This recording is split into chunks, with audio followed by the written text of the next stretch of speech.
Hello students.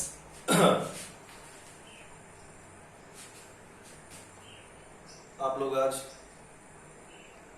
Chapter 4 principle of mathematical induction के बारे में पढ़ेंगे, जिसमें बहुत ही छोटा चैप्टर है, एक एक्सरसाइज है, 3 टाइप्स की प्रॉब्लम्स हैं, बड़े आराम से पढ़ सकते हैं। बहुत ही जल्दी चैप्टर कवर होगा। इसके बाद की क्लासेस हम इसके पहले वाले टॉपिक्स की लेंगे, रिलेशन, फंक्शन, सेट्स वगैरह की। अभी चूंकि सिर्फ एक एक्सरसाइज है और उसमें केवल 3 टाइप्स की प्रॉब्लम्स हैं, मैं टाइप 1 के बारे में हम आज बात करने जा रहे हैं। में जो मोस्ट इम्पॉर्टेंट पार्ट है, जो आपको खास तौर पे ध्यान देना है, वो टाइप 1 प्रॉब्लम है कि जो यहाँ पे डिस्कस कर रहे हैं। ये टाइप 1 प्रॉब्लम का क्या सेंस होता है? पहले तो ये समझिए कि पीएमआई का क्या काम होता है। प्रिंसिपल ऑफ मैथमेटिकल इंडक्शन ऐसे स्टेटमेंट्स को वेरीफाई करता है जो स्टेटमेंट्स या तो ट्रू हैं या तो फॉल्स हैं, क्योंकि कॉमनली सेंटेंस होते हैं जिसको हम अगर डिफाइन करें अपने हिसाब से तो बोलेंगे a meaningful group of words is called sentence. के साथ प्रॉब्लम क्या है कि वो ट्रू भी होता है, फॉल्स भी होता है, बोथ होता है। ये मैथमेटिकल रीजनिंग में पढ़ेंगे डिटेल में। स्टेटमेंट के साथ क्या प्रॉब्लम होती है? चूंकि ये किसी के थ्रू किया जाता है, जैसे मैं आपको कुछ बोल रहा हूँ दैट इज स्टेटमेंट, बट आप कोई चीज कहीं रोड पे पढ़ रहे हो, वो सेंटेंस कहा जाएगा। तो स्टेटमेंट में प्रॉब्लम है कि या तो वो सही होगा या तो वो गलत होगा। क्यों? मैं आपको कुछ बता रहा हूँ, कुछ भी आपको सिखा रहा हूँ, या मैंने कुछ कहा है आपको, दैट मीन्स या तो वो गलत है या तो वो सही। तो पीएमआई क्या करता है कि ऐसे स्टेटमेंट्स जो, ध्यान दीजिएगा,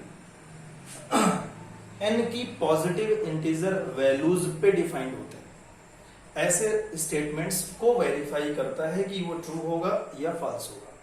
मैं सबसे ज्यादा नियरेस्ट जो आपके पास होगा एग्जांपल, आपने क्लास 10th में पढ़ा है कि sum of first and natural numbers arithmetic progression में रहा होगा कि 1 + 2 + 3 अप टू n का जब सोल्यूशन निकालते थे Sn के अकॉर्डिंग, तो आपको क्या मिलता था? n × n + 1/2। तो अब 11th स्टैंडर्ड पे इसको कुछ इस तरह से समझना है आपको, sum of first and natural numbers. ठीक, दैट मीन्स व्हाट? तो ये एक लोकल सेंटेंस हो गया, बट मैथमेटिकल फॉर्म में इसे बोलेंगे 1 + 2 + 3 अप टू n का क्या सोल्यूशन मिलेगा? That is n × n + 1/2। But हमारे काम की चीज क्या है, ये देखिएगा, हम यहाँ पे चैप्टर में टाइप 1 प्रॉब्लम की डिस्कस करने जा रहे हैं। तो टाइप 1 प्रॉब्लम ऐसा हुआ कि ऐसे सेंटेंस हमको मिले जिसमें इक्वल साइन का यूज हुआ हो, और सबसे ज्यादा प्रॉब्लम्स इसी तरह की आपके एक्सरसाइज में रखी हुई है। इनको करते समय कौन कौन सी सावधानी, किस तरह की लैंग्वेज, इन सब बातों को आपको ध्यान देना है। जैसे आपके पास एग्जाम्पल वे में प्रॉब्लम है कि ये एक स्टेटमेंट है और इसको वेरीफाई करिए पीएमआई से। दूसरी तरह से कैसे पूछा जाएगा? Verify by PMI sum of first and natural numbers. तो दोनों फॉर्म पता होना चाहिए, सेंटेंस वाला भी पता होना चाहिए, मैथमेटिकल वाला भी स्टेटमेंट पता होना चाहिए। कैसे करेंगे, जरा इस बात पे फोकस करिएगा। सबसे पहले सॉल्यूशन में हम क्या करते हैं, इसको एक नाम देते हैं, जिसे आप क्या नाम देंगे? यहां पे लिखा हुआ है स्मॉल p। ध्यान दीजिएगा, नीड नॉट p, आप कुछ भी लिख सकते हो, अब क्योंकि पढ़ा रहे हैं तो कुछ ना कुछ तो लेना था। तो स्मॉल p ऑफ n का क्या सेंस है? स्मॉल p का मतलब है कि ये कोई स्टेटमेंट है। n का क्या सेंस है? कि ये स्टेटमेंट n के टर्म्स में है। और मोस्ट इंपॉर्टेंट चीज, n की पॉजिटिव इंटीजर वैल्यूज पे डिफाइंड है, क्योंकि ऐसे ही रिजल्ट को पीएमआई वेरीफाई करेगा, अदरवाइज पीएमआई वेरीफाई नहीं करेगा। और पीएमआई फाइनली क्या देगा कि वो स्टेटमेंट ट्रू है या वो स्टेटमेंट फॉल्स है। के 3 स्टेप्स होंगे, पहला वेरिफिकेशन, फिर एजम्पशन और फिर इंडक्शन। मैं कैसे कैसे क्या क्या करना है, तो जो भी कुछ बताऊंगा ये ध्यान रखिएगा, सिर्फ ऐसे स्टेटमेंट्स के लिए है जो पहली बात n के टर्म में है, दूसरी बात n की पॉजिटिव इंटीजर वैल्यूज पे डिफाइंड है, तीसरी बात उसमें इक्वल साइन का यूज किया गया है। में अगर आप जाएंगे सबसे पहला काम क्या करेंगे, आप उसे एक सिंपल सा नाम देंगे। लैंग्वेज क्या होगी, let P of n be the given statement such that, पूरा वही प्रॉब्लम से कॉपी होगा मैटर, लेकिन यहां पे P of n लिखना पड़ेगा। जैसे ही इतना आप कर देते हैं, आपका जो सोल्यूशन है वो ट्रैक पे आ जाता है। मैं आगे बढ़ेंगे, मैं सबसे पहली चीज वेरिफिकेशन स्टेप आपके सामने आता है। इसमें क्या किया जाता है, n की जगह पे 1 रखते हैं, के बाद चेक करते हैं कि क्या LHS इक्वल टू RHS है या नहीं। क्यों, क्योंकि पहले ही बोला गया कैसा स्टेटमेंट होना चाहिए, इक्वल साइन का। इक्वल साइन का स्टेटमेंट होगा, इट मींस उसमें LHS भी होगा और RHS भी होगा। तो जब आप वेरिफिकेशन में जाएंगे, on putting n equal to 1 in P of n, तो क्या होगा, ध्यान दीजिएगा। LHS में ध्यान दीजिए, LHS में फर्स्ट टर्म पे क्या है, उस नंबर को यहां पे रखना होगा। एक अलग मैटर है कि यहां पे तो कोइंसिडेंट हो रहा है कि फर्स्ट टर्म पे 1 रखा हुआ है, तो ये मत समझिएगा कि 1 को ही हमेशा लेना है। फर्स्ट टर्म पे जो भी कुछ रहता है रिजल्ट में, स्टेटमेंट में, उसे यहां पे रखा जाता है। किस केस में, वेरिफिकेशन स्टेप, जिसमें आप n इक्वल टू 1 से ये चेक करने जा रहे हो कि P of n ट्रू होगा या फॉल्स होगा। तो LHS का 1 आ गया, फर्स्ट टर्म पे था, इक्वल साइन लग गया ये वाला, राइट में गए, जहां पे n था वहां पे 1 रख दिया, तो इस n की जगह पे 1 आ गया, इस n की जगह पे 1 आ गया, +1/2 सब कुछ कॉपी हुआ है। ये पूरी चीज आपने यहां पे कॉपी की है, केवल n की जगह 1 रखा है। और LHS में क्या किया था, सिर्फ फर्स्ट टर्म वाले को यहां पे लिख दिया मैंने। अब ये तो फुल्ली सॉल्व है, इस पे देखना है आपको, इसकी कैलकुलेशन क्या देगी। यहाँ पे 2/2 मिल रहा है आपको, क्योंकि 1 पहले का कोई मतलब नहीं, 1 + 1 2 दे दिया, /2 कैंसिल किया और क्या मिल गया 1। तो LHS में 1, RHS में 1, it means n equal to 1 पे ये सही है। तो लिखेंगे कैसे, लिखेंगे therefore P of n is true for n equal to 1। Language ध्यान दीजिएगा, सबसे ज्यादा लैंग्वेज इंपॉर्टेंट होती है। तो इस तरह से आपने एक स्टेटमेंट को, जो कि n के टर्म में था, n की पॉजिटिव इंटीजर वैल्यूज पे डिफाइंड था, विद इक्वल साइन था, दैट इज टाइप 1 प्रॉब्लम का वेरिफिकेशन स्टेप आपने खत्म किया।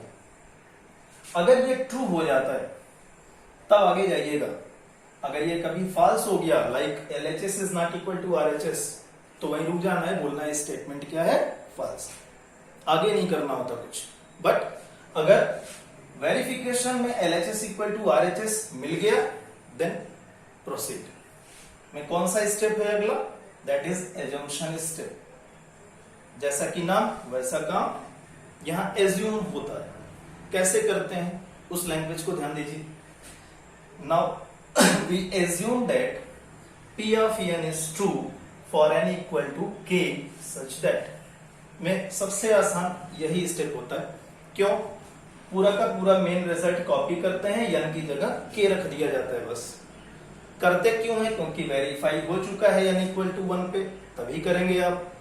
तो एजम्पशन स्टेप सबसे आसान स्टेप, मैं आपको सारा रिजल्ट वही ये वाला कॉपी करना है, बस कहाँ क्या रखना है, n की जगह k, like 1 + 2 + 3 up to k is equal to, जो n था उसकी जगह आ गया k इन ब्रैकेट k + 1/2। ये काम खत्म। सबसे आसान ये 2 स्टेप होते हैं। अब मेन स्टेप इंडक्शन का होता है, जो अलग अलग तरीके से हैंडल होगा। इक्वल साइन में कुछ और आएगा, type second, type third problems में कुछ और होगा। तो अभी आपको चूंकि इक्वल साइन वाला मेथड सीखना है, तो ध्यान दीजिए। इंडक्शन स्टेप में क्या करेंगे आप, सिंपल सा लिखेंगे पहले, now for n equal to k + 1 के बाद अगर इक्वल साइन का रिजल्ट है, सिर्फ LHS उठाइएगा। ध्यान दीजिए, अगर इक्वल साइन का रिजल्ट है तो सिर्फ LHS उठाएंगे, उसे यहां पे लिखना है आपको 1 प्लस 2 प्लस 3, बट कहां तक जाएंगे, n equal to k plus 1 रखना है। तो मेन रिजल्ट क्या था, 1 plus 2 plus 3 up to n, ये क्या हो गया 1 plus 2 plus 3 up to k plus 1, क्योंकि अब हम k प्लस 1 के लिए चेक करने जा रहे हैं गलत है कि सही।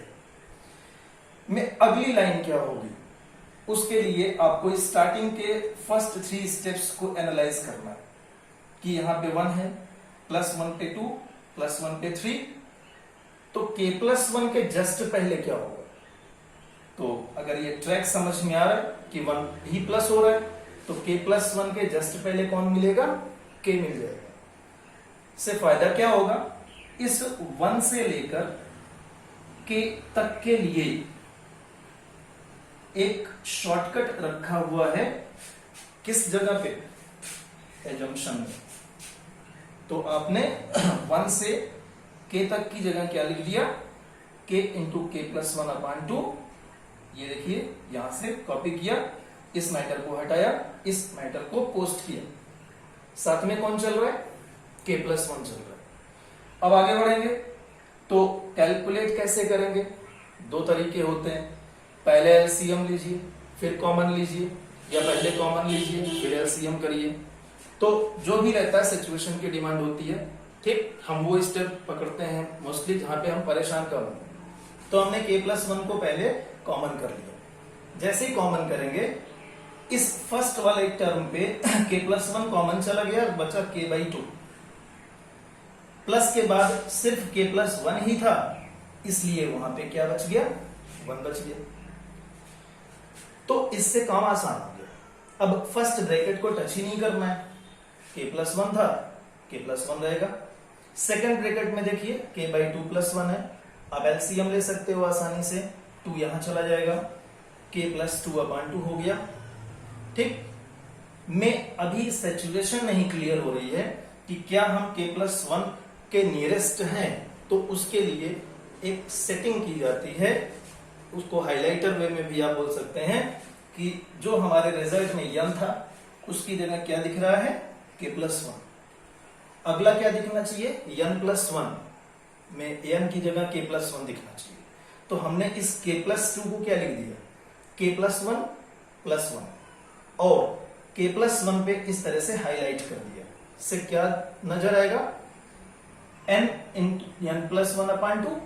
तो n की जगह पे हमारे पास क्या दिख रहा है, हमारे पास दिख रहा है k प्लस 1, लाइक n, ठीक, n प्लस 1 अपॉन 2। अब ये सिचुएशन अगर आ गई हमारे पास, तो हम आसानी से कह सकते हैं कि P of n is true for n equal to k plus 1 के बाद। ये तो इस इंडक्शन स्टेप के लिए लैंग्वेज हो गई। ओवरऑल की लैंग्वेज क्या लिखेंगे, hence P of n is a true statement. में ध्यान दीजिएगा, ये टाइप 1 प्रॉब्लम है जो इक्वल साइन वाले स्टेटमेंट्स के लिए है। पहली बात तो स्टेटमेंट n के टर्म में होगा, दूसरी बात n की पॉजिटिव इंटीजर वैल्यूज पे डिफाइंड होगा, और तीसरी बात आपके स्टेटमेंट में इक्वल का साइन होगा। तो इस तरह की प्रॉब्लम्स आपकी एक्सरसाइज में सबसे ज्यादा है। यहां से समझ में आया होगा, कंटेंट्स आपको पहले से ही दिए जा चुके हैं, तो आप आसानी से देख करके कर सकते हैं। किसी भी क्वेरी के लिए आप मैसेज करिएगा, आपकी समस्या को सॉल्व करेंगे। Thank you.